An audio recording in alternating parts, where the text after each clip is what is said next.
Welcome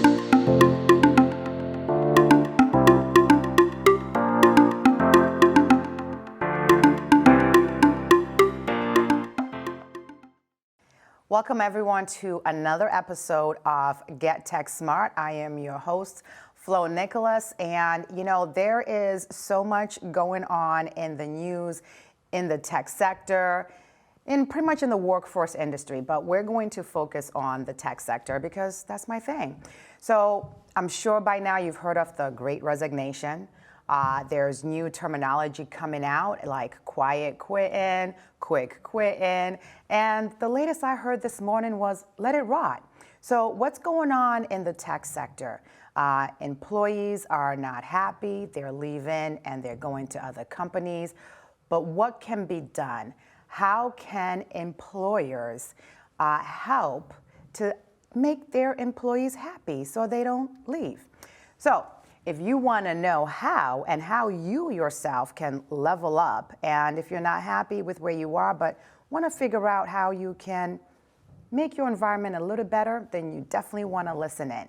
So today, my guest is Peter Duffy. Welcome. And you are the founder and the CEO, the leader at Connections Career Coaching. Exactly. Right in Nashua. Mm-hmm. So first, before we dive into what's going on right now, I think the latest numbers, we are over 4 million people that have left their jobs, seeking better pay, flexibility, and better culture. So you are a career expert. You know what's going on in the tech industry because you work with some of these big tech companies. Every day. Right? So what's going on? Yeah, so I think what's going on right now, and I think from a coaching perspective, let me just give some background. My forte or my practice really revolves around either helping people reach out to me and say, I need to do better in my job performance, or I'm done here, I'm leaving, I need to go someplace else. Can you help me make that move, right? Yeah. And so those are my two primary areas. And so generally speaking, when people call me as a strategic career coach, the first thing they usually say to me is, I'm not getting the kind of money that I want at my company, or I'm not getting the kind of attention that I need, but I want to stay here. Right. How do I do that, right? Or, I've had enough, I need a resume. That's what I hear every single day. And so when I hear those two things, as more of a strategic career coach, my antennas go up and I always ask myself, why do they really want to do this? What is going on for them? And so I constantly, when they reach out and we have our discovery call, I constantly peel back the onion with them. Mm-hmm. Why? What's behind this? Because I know that in order for them to either do better in their current workplace or to move, their why needs to be very big in order to get from point A to point B. And so, there are a couple of things that I have found, kind of unearthed, based on my conversation with folks that come to me. And the first thing is that they, because of many factors, they don't feel comfortable talking to their leadership. They're scared about what's on their mind. Yeah. Matter of fact, many times they'd rather leave their job than have what I call a difficult conversation, right? And I can understand it. But I think it goes back to the fact that either A, they haven't been trained how to have that conversation, or B, they lack the character to step up to have the conversation, or they just might be afraid, right? And so I'll ask them the question, when they say to me, I'll ask them the question, are you running away from your job or are you running to a better job? And quite often they'll say to me, I'm actually running away from my job. Wow. And that's powerful. Yeah. And so what I will then do with them is I will help stabilize them in their current job so that if they do want to leave, they leave on their terms. Right. Right? Yeah. So this is what I'm finding out is people would rather like jettison out of the company rather than have a difficult conversation. And what that also speaks to me, which I think is the opportunity for tech leaders in New Hampshire to gain a competitive advantage, is to start kind of like to step back and understand, how are you listening to your people? How are you inspiring your people? because every time I speak with them, they're treating their workplace as a commodity. Like, this is employment at will, and you pay me, I give you my work. If I don't like it, I leave.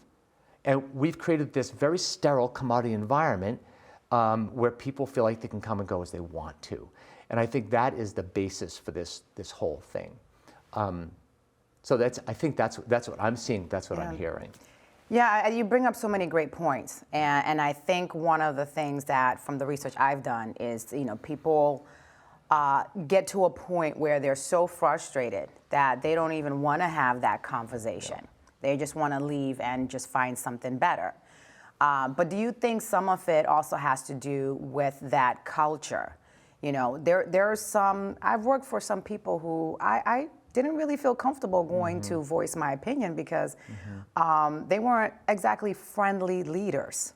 Yeah, no, exactly right. And I think, not only am I a coach, but I'm also, I love studying history, and I love philosophy and psychology and sociology. And so what you bring up, the culture dynamic, is really what's driving this whole thing. And it's a culture that used to be one of what I call character ethic culture, where leaders, would work for justice or integrity or kindness, compassion, understanding, challenge their people, but listen to their people, understand everything that's going on in their brain, right? So they could help them. To one now where it's more of a personality ethic, where it's like, do what's good for me, what do I need, what do I want? And that's not only just from the employee side, it's also from the employer side. And I will also say culture has been rocked, and we talked about this earlier on before we came on, and with the disruption of the workplace because of COVID, right? And now it has just really exacerbated the whole situation where people are not eyeball to eyeball with their manager, right? So when you're not eyeball to eyeball and you lack that character on both sides, people feel like they can just quit because it's not a big deal, right? It's just facilitated that. And so I think developing, a lot of companies have their values on their wall. They talk about their values, but they don't live their values. And I think it's imperative from a competitive advantage perspective to start to really go back and live the values which build the culture. Right? The culture then drives mission and inspiration for people to push the pause button and say, I'm not out of here yet. Let me have a conversation. Yeah. So let's dive into this a little bit, because you mentioned COVID, and it kind of changed the way we work, right? No doubt. The traditional workplace, you come in, you get to your desk, people can see each other, your boss can see you. And then COVID came and it was like, okay, we can't be together because, we're going to spread germs. And now it's like, all right, we want everybody back. People got a little taste of what it was like to work from home, right? For me, it was business as usual because I work from home. But for some people, they were like, oh, wow, I like this. And then came the mandates. Now you've got to come back to the office. I think the mandates also helped to increase people jumping ship to companies that allowed for remote work. How can companies in New Hampshire, tech companies, be flexible? Because we know that there's this debate going on. In the office, work from home. What can employers do? Yeah, that is a great question. And I think the first thing is, yes, changing the work site has had a profound impact. I work with leaders here that I'm helping them to learn how to lead people working virtually. I mean, it's a whole other paradigm.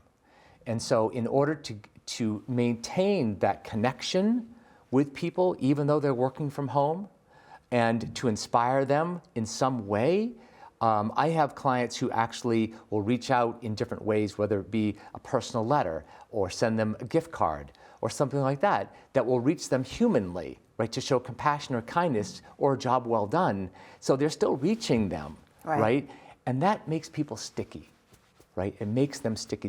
They continue to find ways to inspire them to stay around. The other thing too is to, instead of saying, no, we're bringing people back, to accept the fact that life is different now, Yeah. right? And to engage people in that conversation, to show your trust for them, that they will do the job as well, or maybe even better than before. It's just going to be done differently, Yeah. right? So I think it's a chance, and we went back to, I talk a lot about character ethic, but it's having, displaying trust, displaying faith in your people, and letting them know that you're there, and letting them know that they can come forward, right? But I think as it relates to this more virtual workplace or hybrid workplace, I see it every day. But the reason why people leave companies is not because their company is saying come back. That's not the reason. The reason is because they don't feel like they're being understood. They got to be understood. And I think rational people will say, I get that. But then leadership should say, where's the middle? Yeah. Where's the middle ground? People leave because they're not understood. That's the problem. People leave because they're not inspired anymore, because it's a commodity workplace. Tech companies, this is a huge opportunity to differentiate themselves, I think. Yeah, and I agree, because I think right now in New Hampshire, what we see is a lot of people who come here to live because they are like, oh, it's, no taxes, Right. except for our houses where the taxes are a little crazy. But we see people who want that bigger paycheck. So they now cross the border and they go to Massachusetts. And one thing that I'm constantly asking a lot of the tech experts that come here is, how can we be competitive in regards to pay and the flexibility you're talking about? Because that's one of the things that, the reason why some people leave. They're like, I don't feel like I'm getting paid my worth. Yeah, that is a great question. And I have a story, I think, that I can share with you. This is a tech client that I have. His name is Joe, and he is from Nashua. And he did exactly what you just said. He went to work for a company in Waltham. He left his company. And it was somewhat to do with virtual.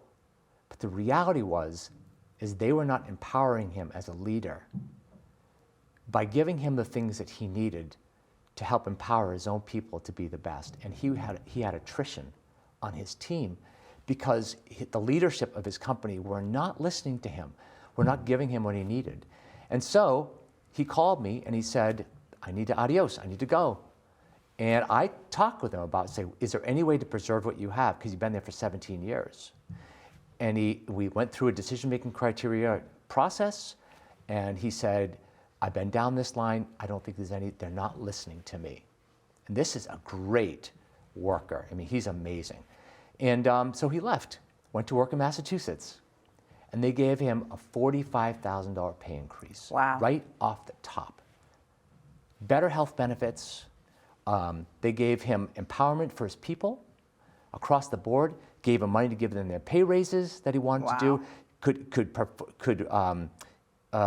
give them their promotions if they needed it, if they required it or they deserved it.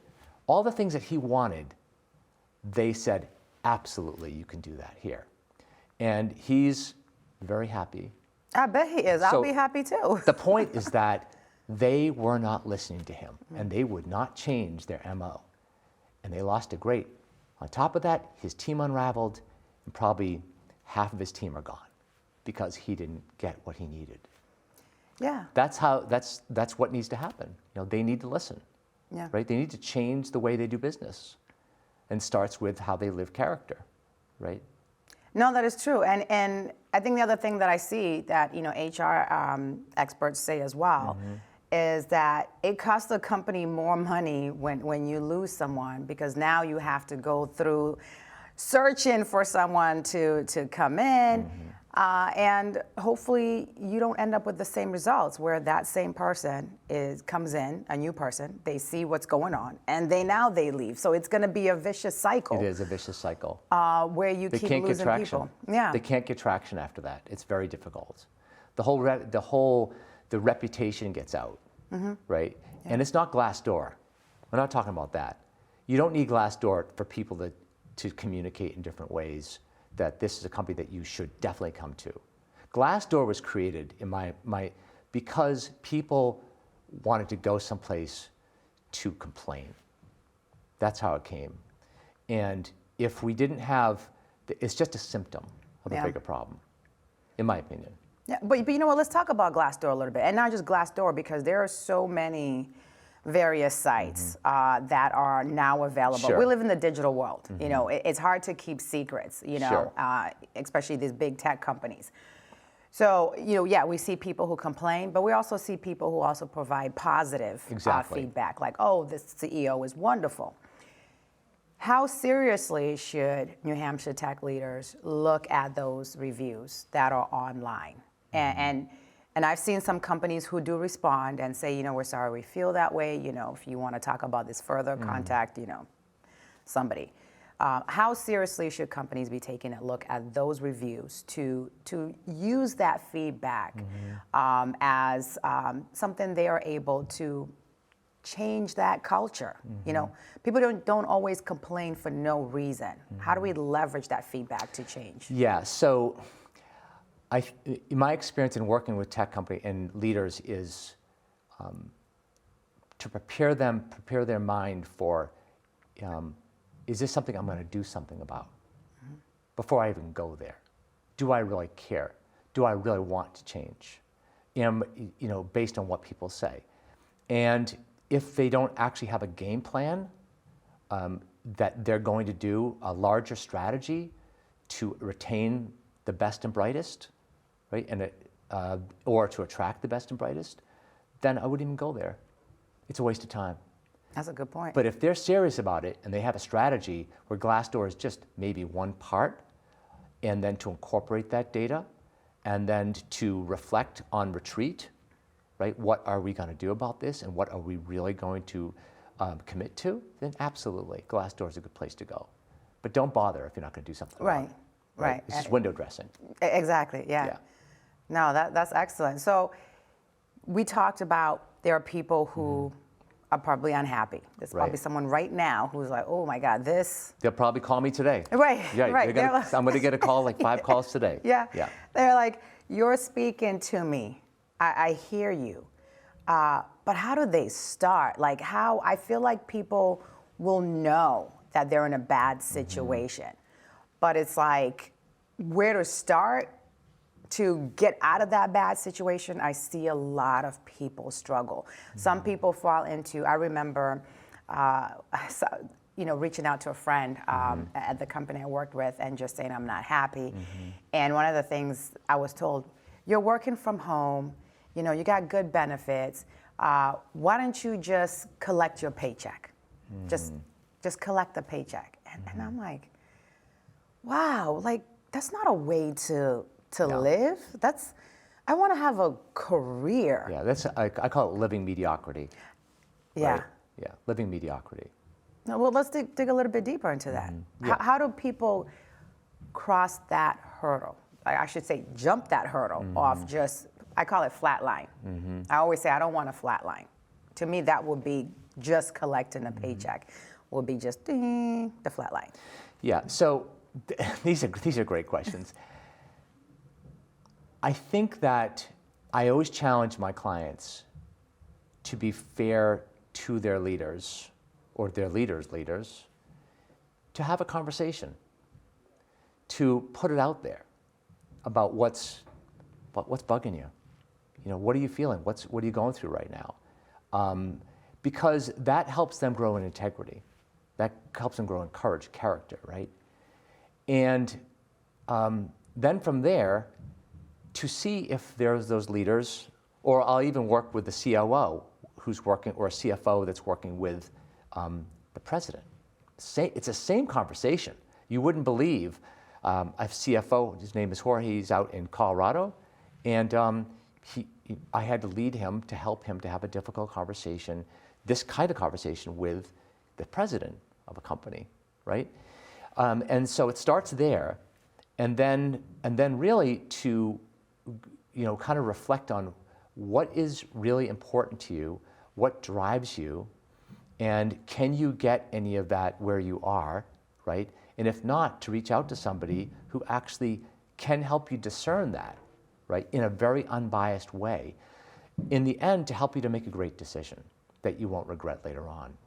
I think those are the key things. So you got to work the inside and then work the outside. Yeah, no, I mean, I think that's a great tip. But I also feel like within companies, there needs to be this, we are approachable, right? If you come and talk to us, we're not going to bite your head off, right? And I feel like some people feel like they don't know who to approach. So in this situation, how do tech leaders create that sense of you belong? You know, we care about your mental health. We care about work-life balance. We care about creating an environment where you feel safe, you can talk to us, and bottom line, we want you to be happy. What is the strategy for tech leaders for that? Yeah, so again, I think it goes back to a larger plan where they actually, you know, a lot of leaders now are taking their people out on retreat, and they're really getting deep into truly what are the characteristics of our company, how are we inspiring our people, are we all in terms of, you know, the values that are we living our values? Are we living a value of compassion, of integrity, of justice? Do we make just decisions about our people? Are they fair across the board? You know, truly, and we don't need, you know, really need like a huge HR rollout of a program, right? That we don't need that. What we need is people to come together and say, are we all in on this? The fact that the reason why we're here is because of our people. Right. We exist because of our people. We don't exist for our people. We exist because of our people.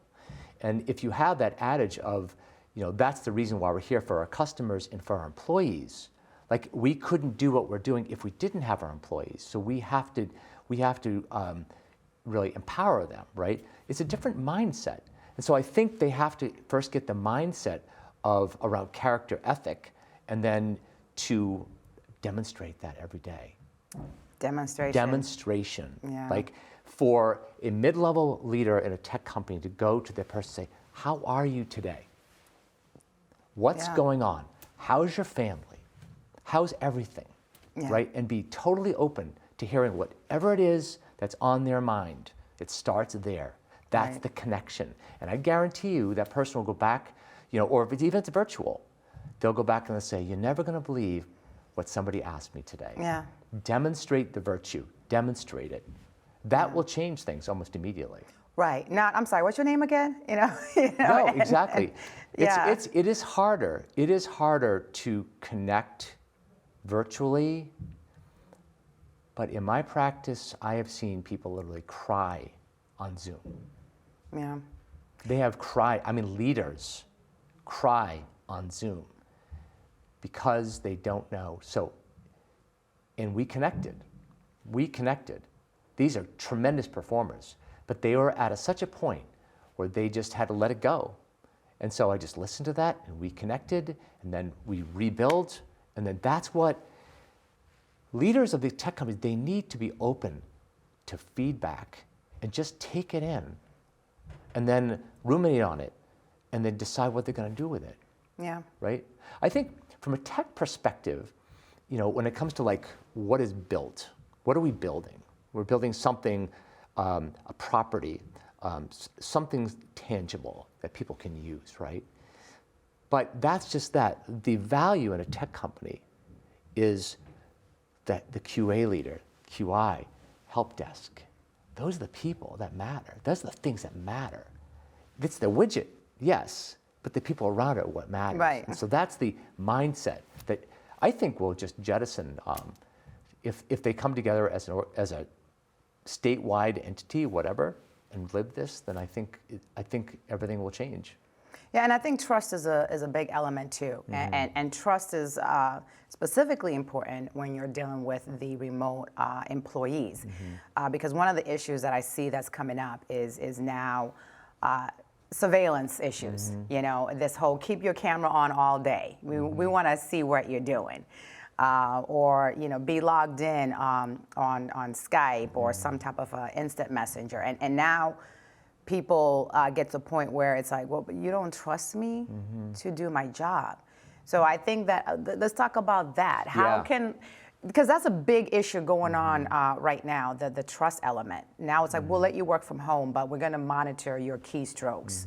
and how long you're logged in, and you know, and it's like, where are you? I don't see you at your chair, and it's like, I went to the bathroom. Okay, you know what I mean? So there's that whole other aspect that's happening as well. Yeah. So I brought this book along with me. It's called Forged in Christ by Nancy Cohn. Fabulous book.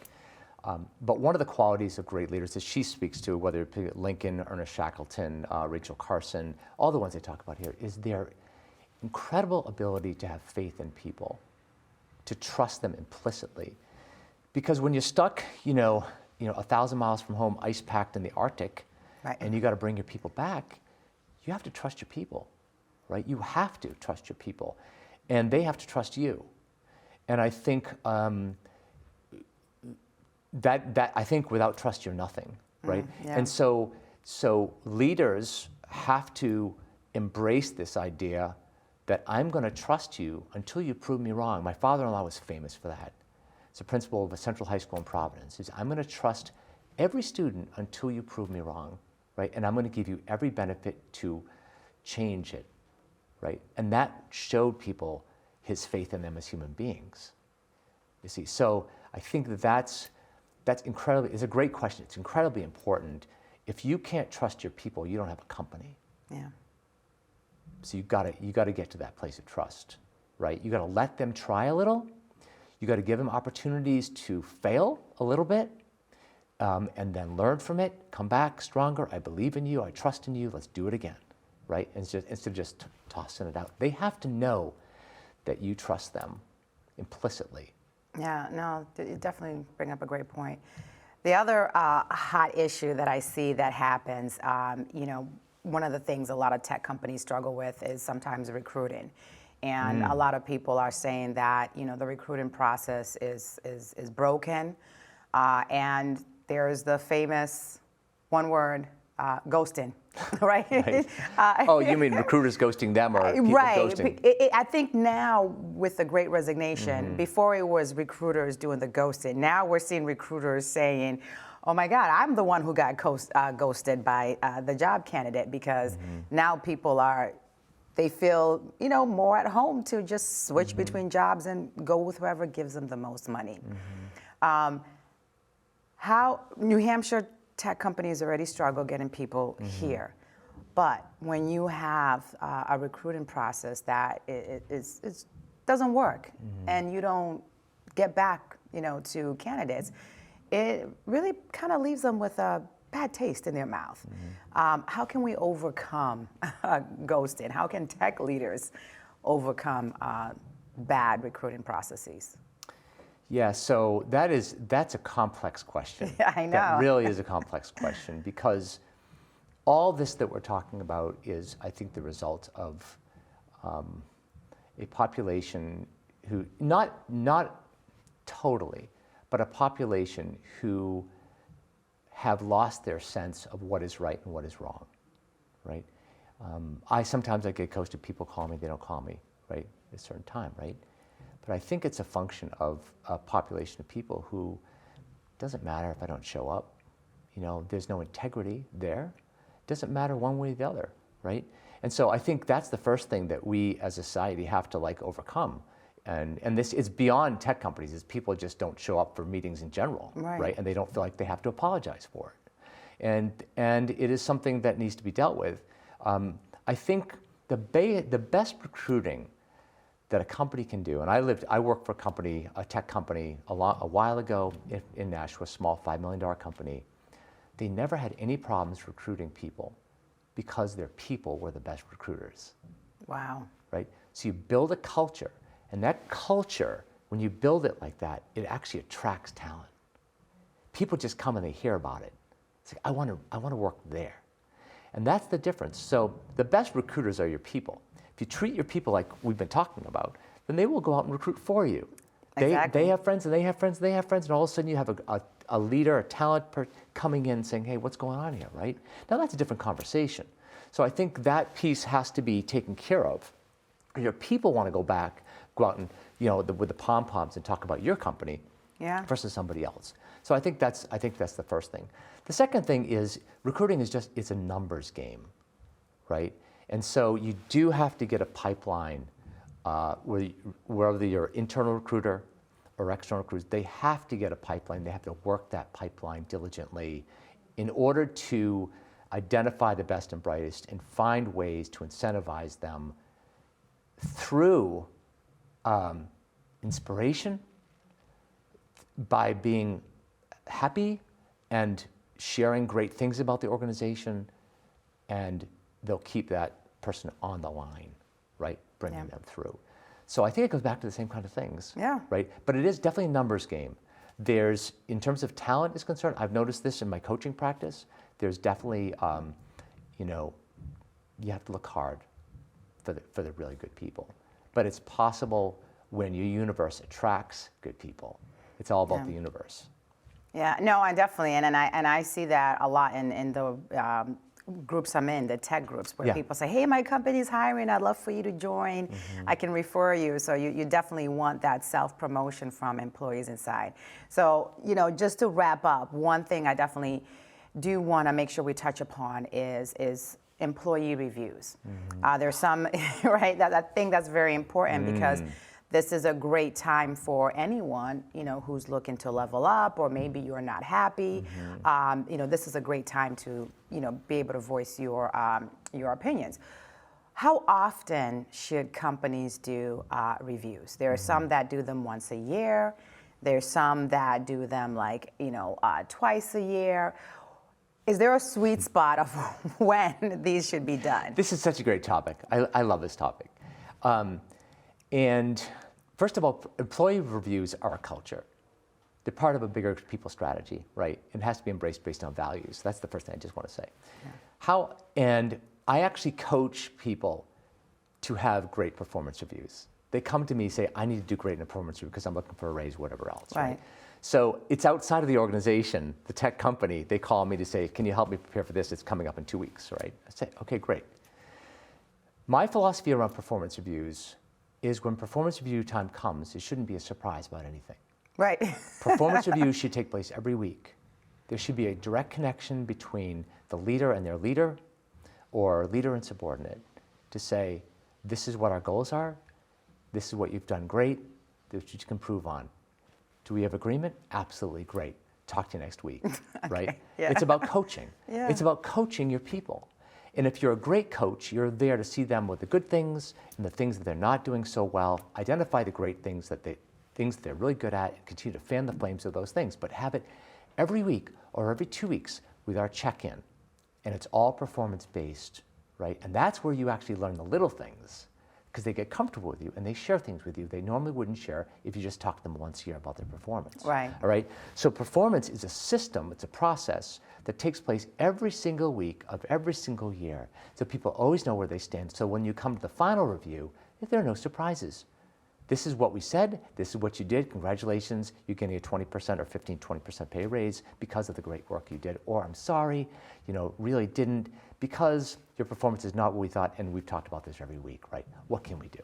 Right. Does that make sense? It makes perfect sense. And should you be documenting, you as the employee, you should be documenting what you're doing, right? Exactly. If you're given feedback where you're told, work on this, you should make sure that you work on it and have documentation to show that you're improving. Can I take it one step further? Yeah. So as a leader, and this is what I coach all of my leadership clients to do, is I actually have, I have these cards that have carbon on the back still, right? And I'll write stuff and we'll agree, and they'll write stuff, they'll agree, we'll share it out, and so we all have a copy of what happened that day, and there are no surprises, right? We're all documented, we're all papered up, boom. Right. And we keep these and say, this is what we worked on last week, this is what we're working on this week, how are you doing, what's happening, and then we write it up again, right? Yeah. So there's always documentation, but it's documentation that incentivizes great performance. It's not a carrot and a stick, right? It's not that at all. It's proactive leadership. Yeah, and I agree. So real quick, before we wrap up, I know I keep saying before we wrap up, this conversation is so good, okay? I'm just gonna give them a little extra time. I had a manager who, she called them like the good, the bad, the ugly. And we would do this every week. And you would have to, you know, through email, and it was like a chart. So it was like, what did you do good today? What do you need me? Do you need any help from me? And it's like, what really went wrong this week, right? And it was great for her to know when she needed to step in and give assistance. Did you help someone on the team? Did someone on the team do something nice for you? That they deserve a recognition. And I just found that was so great. And why it was awesome was that when it came time to writing up my performance review for the end of the year, I had all the stuff I needed, and I was just cut and paste. Exactly. And so no surprises. No surprises. No surprises. No Yeah. surprises. And it's really a great celebration at the end of the year, generally speaking. Or if a person's not performing, they probably know it. And you know what? They're probably going to leave. Yeah. Because they're not performing. Exactly. But the leader gave them every opportunity to perform. Exactly. That's the key. And they can have the best sense, best feeling about, I did the best I could. Where I came from in leadership, it was always, when I said, look, this person's not performing, they'd say, what have you done to help them? What have you done to help them? And they would always push back on me as a leader, and I would be forced to go and help them. And if I helped them from my heart, help them, and they still didn't come around, then yes, off you go. Yeah. And you know what? When they left, they went to someplace better. Wow. That's the key. Yeah. So as leaders, we owe it to our people to help them the very best we can to be the best people they can be. Then they will stay. Or they will, even if they leave, they'll say, great company. They gave me every chance to perform. This has been a great conversation. I will keep talking forever with you. I mean, I would appoint you to the task force of helping to stop people not leave their jobs. Absolutely, I do it every day. Yeah. If I could say one thing, I have helped more people stay at companies than I have helped people leave. That's fantastic, and that's good to know. So there's hope. There is great hope to settle people down, rebuild their foundation, help them to see what the opportunities are there, how they can grow in both skill and character. And I have a client, Becca in Boston, another tech company, who she was going to leave. She stayed there for another 2 years, and she gained great respect and admiration from her boss and his boss. And she's happy she stayed. Yeah. But she was ready to say, help me with my resume, I'm out of here. Yeah. So it happens all the time. It's just, you got to just meet them where they are. And then, so I've done a lot of great work, I think, for New Hampshire tech companies that actually keep people with them than leaving them, right? Yeah. And I think there's more work to be done, and I'm glad you're here to be able to do it, because I think the future looks brighter, definitely based on what we've discussed, there's some strategic plans that can be put in place for both the employee and the employer. But no, I think the shape of tech in New Hampshire looks good. What do you think? I think it does. I think it's great. And I just want all the leaders to just take heart and get into character ethic, live it every day, inspire your people, and they'll have your back. Yeah. And this has been another great episode. I mean, from Great Resignation to Quiet Quitting to Knowing Your Worth to Ghosted. I mean, wow, we spoke about a lot. And no, this was a fantastic episode. Thank you so much for tuning in. Stay tuned for more episodes of Get Tech Smart. And thank you for being here, Peter. Thank you very much. Thanks.